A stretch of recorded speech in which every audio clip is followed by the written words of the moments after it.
Hindi mo naman kailangan ng maraming pera para makatikim ng iba't ibang klase ng putahe. May mga simpleng kainan din naman dito na parang turo-turo style sa Pilipinas.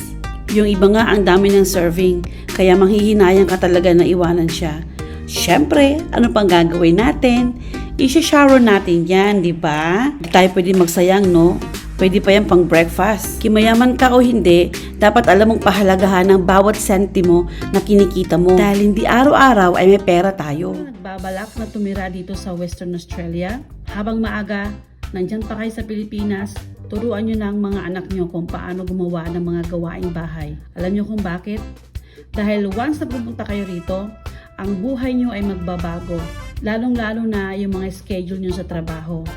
Hindi nyo kakayanin kung kayong dalawa lang mag-asawa ang kikilo sa loob ng bahay, lalo na kung napaka-busy ng trabaho ninyo. Kaya dyan pa lang sa Pilipinas, bata pa lang yung mga anak nyo, o kahit saan kayo naroroon, turuan nyo ng kumilos ang mga anak nyo. Magtrabaho din sila sa loob ng bahay. Hindi nyo sila pwedeng gawing baby.